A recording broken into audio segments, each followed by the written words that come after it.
સેવાધામ રાતા તળાવની બાજુમાં આવેલ શ્રી બિલેશ્વર મહાદેવનું સહસ્ત્ર ઘટાભિષેક કરવામાં આવ્યો।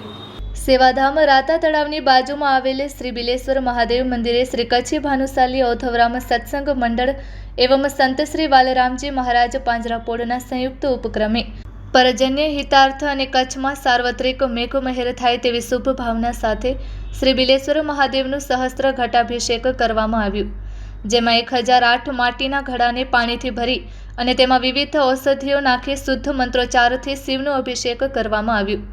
જીતેન્દ્ર મણિશંકર જોશી ભવાની પરવાડા આચાર્ય પદે યોજાયેલા આ આયોજનમાં આસપાસના શિવ ભક્તો બહોળી સંખ્યામાં પધાર્યા હતા। આ આયોજન માટે મુંબઈથી ખાસ પધારેલ સંસ્થાના ટ્રસ્ટી શ્રી ઉમરસિંહ શિવજી મંગે, ઓધવસાગરના તંત્રી હેમરાજભાઈ ખાનિયા, આસારિયાભાઈ કટારમલ તથા પરેશ નવીન માવના હસ્તે જળાભિષેક કરવામાં આવ્યું હતું। સંસ્થા દ્વારા મહાપ્રસાદનું આયોજન કરવામાં આવ્યું હતું, જેમાં 1000 જેટલા ભક્તોએ લાભ લીધો હતો। આ ધાર્મિક આયોજનમાં શ્રી હરિ સાહેબ આશ્રમ હિંગરિયાના મહંત શ્રી કલ્યાણદાસજી મહારાજની સાથે નંદા બિલેશ્વર મહાદેવના મહંતજી, આમરસર હનુમાન મંદિરના મહંત તથા બિલેશ્વર મહાદેવના પૂજારી પરિવાર તથા આશાપુરા માતાજી મંદિરના પૂજારી શ્રી સાથે સૌ સંતોએ હાજરી આપી અને આશીર્વાદ આપ્યા હતા। આ પ્રસંગે અબડાસાના ધારાસભ્ય શ્રી પ્રદ્યુમનસિંહ જાડેજા ખાસ ઉપસ્થિત રહી સંતો અને મહાદેવના આશીર્વાદ લીધા। સાથે સાથે નરેડી તથા બાલાચોડ ગામની શાળાઓના વિદ્યાર્થીઓએ પણ દર્શનનો લાભ લીધો હતો। આ સાથે નરેડી, બાલાચોડ, હિંગરિયા, મોથાણા, હમીપર, ભીમપર, કનકાવતી તેમજ નલિયા ભવાનીપર, બીટા, ભાચુંડા, તેરા વગેરે ગામમાંથી શિવભક્તો તથા ગૌભક્તોએ હાજરી પુરાવી હતી। તો સાથે સાથે પૂર્વ ધારાસભ્ય શ્રી ઇબ્રાહીમ મંથરા તથા ગજુભા જાડેજા, પ્રેમજીભાઈ મંગે, અંકલેશ્વર, શંભુભાઈ મંગે, કરસનભાઈ ભાનુશાલી, લાલજીભાઈ માવ, ચેન્તી પટેલ, ચિયાસર તેમજ માધવજીભાઈ ભવાનીપર સાથે વિવિધ ગામોના આગેવાનો તથા વિવિધ ગામના મહાજન મંડળના સદસ્યો ઉપસ્થિત રહ્યા હતા। આયોજનમાં હાજરી આપનાર વિદ્યાર્થીઓને સંસ્થા દ્વારા નોટબુક તથા બોલપેન કીટ સંતો તથા આગેવાનોના હસ્તે વિતરણ કરવામાં આવ્યું। સંસ્થાના છત્રસિંહ જાડેજા નલિયા દ્વારા કચ્છમાં સાર્વત્રિક મેઘમહેર થાય તેવી શિવ પાસે યાચના સાથે પધારેલ સૌનો આભાર માન્યો હતો। સેવાધામ રાતા તળાવના સૌ કાર્યકરો તથા નરેડી અને બાલાચોડના યુવાનોએ સાથે મળી જહેમત ઉઠાવી આયોજનને સફળ બનાવ્યું। સેવાધામ રાતા તળાવ ખાતેની સંત શ્રી વાલરામજી મહારાજ પાંજરાપોળમાં 6000 જેટલા નિરાધાર ગૌવંશની સાર સંભાળ થઈ રહી છે અને કચ્છ જિલ્લામાં હાલે ઘાસચારાની વિકટ સ્થિતિ ઊભી થઈ છે। ત્યારે સંસ્થાના ચાહકો અને સભ્યો કાનજીભાઈ વેરસીભાઈ મંગે ભવાનીપર, હાલે બારડોલી, સુરત ભાનુશાલી મિત્ર મંડળના પ્રમુખ તેમજ નાનજી ગોપાલજી ગોરી, વલસાડ, હિંમત લક્ષ્મીદાસ માવ, નરેડી, સેલવાસ વગેરે સભ્યો દ્વારા ગુજરાતના અન્ય જિલ્લાઓમાંથી ચારો ખરીદવા અને રાતા તળાવ પહોંચાડવા સફળતાપૂર્ણ મહેનત કર્યા છે। ત્યારે સંસ્થા દ્વારા તેમનો પણ આભાર માનવામાં આવ્યો હતો।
સમગ્ર ભારતની અંદર વર્તમાન વર્ષમાં મેઘરાજાની મહેર થવામાં વિલંબ થયો છે અને આપણા ગુજરાતમાં ઉત્તર ગુજરાત અને સૌરાષ્ટ્રની અંદર મેઘરાજાની મહેર થયેલ છે, પણ આપણા કચ્છ જિલ્લાની અંદર જ્યારે આજ દિવસ સુધી વરસાદના આમી છાંટણા થયા નથી, તેનાથી ચિંતિત થઈ અને ઔથવરામ સત્સંગ મંડળ અને વાલરામજી મહારાજ પાંજરાપોળ ટ્રસ્ટ જે રાતા તળાવ મધ્યે આવેલું છે તેણે મહાદેવના મહાદેવ દેવોના દેવ એવા મહાદેવને રીઝવવા માટે 1008 સહસ્ત્ર ઘટ અભિષેકનો સંકલ્પ લીધો હતો અને વાલરામજી મહારાજ પાંજરાપોળના સંસ્થાપક એવા શ્રી માનજી બાપુના માર્ગદર્શન હેઠળ અને રાતા તળાવની સમગ્ર ટીમે આ બીડું ઝડપી અને આજરોજ અબડાસા તાલુકાનું જે ઐતિહાસિક મંદિર છે પિયોણી મહાદેવ, ત્યાં બિલેસર મહાદેવ, ત્યાં આ કાર્યક્રમનું આયોજન કરવામાં આવ્યું. આ કાર્યક્રમ અંતર્ગત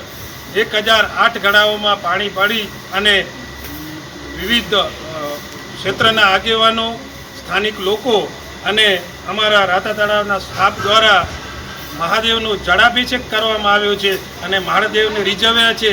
અને આ કાર્યક્રમની અંદર આપણી વચ્ચે આપણા લોકલાડીલા ધારાસભ્ય એવા પ્રદ્યુમનસિંહ જાડેજાએ પણ તેમના સ્વહસ્તે મહાદેવનો જળાભિષેક કરી અને આ સમગ્ર વિસ્તારની અંદર વરસાદની મહેર થાય એવી પ્રભુને પ્રાર્થના કરી છે. અને અહીંયાના આસપાસના ગામોના લોકોને આ પ્રસંગ નિમિત્તે અંદાજિત 1000 લોકોએ પ્રસાદી લીધેલ છે. અને જ્યારે વર્તમાન આવનાર ટૂંક સમયમાં સ્કૂલો શાળાઓ શરૂ થઈ રહી છે તો અહીંયાના આસપાસના ગામડાના લોકોના વિદ્યાર્થીઓને નોટબુક, કંપાસ અને વિવિધ સામગ્રીનું વિતરણ કરી આમ મહાદેવનું પૂજન અને વિદ્યાર્થીઓને આગળ વધાવી અને ઇન્દ્રદેવને રીઝવી અને મહાદેવને કીધેલ છે કે બહુ જલ્દી જેટલો ઝડપથી થાય એટલો આ સમગ્ર વિસ્તાર ઉપર મેઘરાજાની મહેર થાય. અને સાથે સાથે આ સૌ જાણો છો તેમ વાલાજી મહારાજ પાંજરાપોળની અંદર અત્યારે પણ 6,000 જેવું ગૌવંશ અહીંયા કને આશ્રિત છે.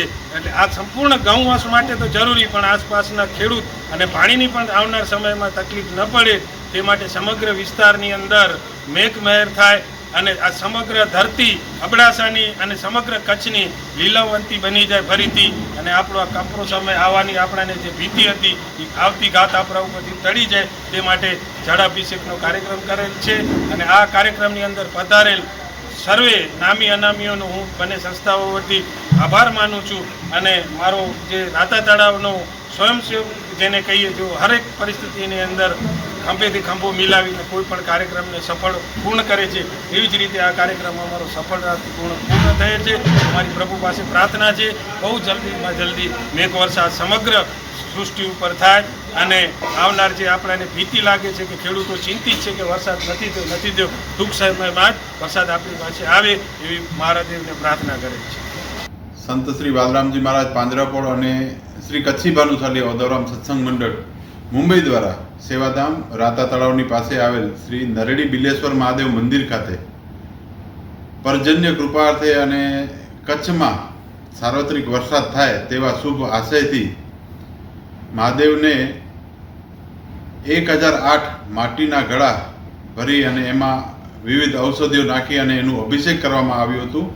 એટલે સહસ્ત્ર ઘટાભિષેકનું આયોજન કરવામાં આવેલ હતું, જેના આચાર્ય શ્રી જીતેન્દ્ર મણિશંકર જોશી એટલે આપણા ખેતા મહારાજ ભવાની પરવાળાના આચાર્ય પદે આ આયોજન કરવામાં આવ્યું હતું. જેમાં શ્રી હિંગરિયા હરિસરાય આશ્રમના મહંત શ્રી કલ્યાણદાસજી મહારાજ તથા આમરસર મંદિર મોથાળા હનુમાન મંદિરના મહંત શ્રી અને નાંદ્રા બિલેશ્વર મહાદેવના મહંત શ્રી તથા આશાપુરા માતાજી મંદિર અને બિલેશ્વર મંદિરના પૂજારી પણ ઉપસ્થિત રહી અને તેમના આશીર્વાદ આપ્યા હતા. આ આયોજનમાં આસપાસના ગામોમાંથી લગભગ 1000થી વધુની સંખ્યામાં શિવ ભક્તો અને ગૌ ભક્તો ઉપસ્થિત રહ્યા હતા અને મહાપ્રસાદનો લાભ પણ લીધો હતો. સાથે સાથે આ શિવ ભક્તોની સાથે બાલાચોળ, નરેડી તથા આસપાસના ગામોની જે સ્કૂલો છે, પ્રાથમિક શાળા હોય, માધ્યમિક શાળા હોય, એ સ્કૂલોના વિદ્યાર્થીઓ પણ અત્રે પધાર્યા હતા અને એમને પણ સંસ્થા દ્વારા સંતો અને પધારેલ મહેમાનોના હસ્તે નોટબુક અને બોલપેન કીટનું વિતરણ કર્યું હતું અને એક બાલક ભોજન પણ સંસ્થા દ્વારા રાખવામાં આવ્યું હતું. આ આયોજનનો અર્થ કે હેતુ એટલો જ હતો, ફક્ત કચ્છમાં સાર્વત્રિક વરસાદ થાય અને જે ગૌધન છે, પશુધન છે, એમના માટે ઘાસચારો ઓગળી નીકળે, સાથે સાથે પશુપાલકો પણ ખુશ થાય અને ખાસ તો આપણા દેશના જે તાત કહેવાય એવા ખેડૂતને પણ ખૂબ જ આનંદ થાય એવા શુભ આશયથી આ યજ્ઞનું આયોજન કરવામાં આવેલ હતું. આ આયોજન માટે ખાસ મુંબઈથી સંસ્થાના ટ્રસ્ટી શ્રી ઉમરસિંહભાઈ તથા સંસ્થાના ઓધવસાગર માસિક ના તંત્રી હેમરાજભાઈ પણ મુંબઈથી થોડા દિવસ અગાઉ જ અત્રે આવી ગયા હતા. સાથે સાથે આસપાસના ગામોમાંથી જે સંસ્થાના કાર્યકરો છે તે પણ બહોળી સંખ્યામાં અત્રે પધાર્યા હતા. અને સંસ્થામાં અત્રે સ્થાનિકે કામ કરતી આખી ટીમ, કોઈના નામ નથી લેતા પણ આખી ટીમ ખૂબ જહેમતથી આ કાર્યક્રમને પાર પાડવામાં આવ્યું હતું. આશરે 6000 જેટલા નિરાધાર ગૌવંશ સંત શ્રી વાલારામજી મહારાજ પાંજરાપોળમાં અત્રે આશ્રિત છે. ત્યારે એ હાલમાં જ્યારે ઘાસચારાની વિકટ પરિસ્થિતિથી કચ્છમાં ક્યાંય ઘાસચારો મળતો નથી, લીલો કે સૂકો, તો ગુજરાતના અન્ય જિલ્લાઓમાંથી ઘાસચારો ખરીદ કરી અને સંસ્થાના સેવક કહો કે ગૌભક્તો કહો એવા અમારા કાનજીભાઈ મંગે, નાનજીભાઈ ગોરી તથા હિંમતભાઈ માવ એ સૌ ત્યાં તનતોડ મહેનત કરી ત્યાંથી ગાડીઓ ભરાવી રાત દિવસ મહેનત કરીને અત્રે ચારાની ગાડીઓ એમના દ્વારા અત્રે મોકલવામાં આવેલ છે. તો એમનો પણ ખાસ ખૂબ ખૂબ આભાર માનીએ છીએ. સાથે સાથે આજ ખાસ પધારેલ અબડાસાના ધારાસભ્ય શ્રી પ્રદ્યુમનસિંહ જાડેજા, તેમણે પણ કાર્યક્રમમાં ઉપસ્થિત રહી અને મહાદેવના આશીર્વાદ લીધા. એમની સાથે અમારા છત્રસિંહ જાડેજા, અમારી સંસ્થાના, એમની પણ અથાગ મહેનત રહી. અને અત્રે પધારેલ સૌ, ખાસ તો જેમના હાથે જળાભિષેક થયું છે એવા ઉમરસિંહભાઈ, હેમરાજભાઈ, આસારિયાભાઈ, પરેશભાઈ, અને એની સાથે આસપાસના ગામોમાંથી જે મહાજન મંડળના પ્રતિનિધિઓ પધારેલ હતા, શિવભક્તો પધારેલ હતા, ઘણા બધા યુવાનો પધારેલ હતા. તે સૌનો અમે સંસ્થા વતીથી આભાર માનીએ છીએ. જય ગૌ માતા, વંદે ગૌ માતરમ, જય માતાજી.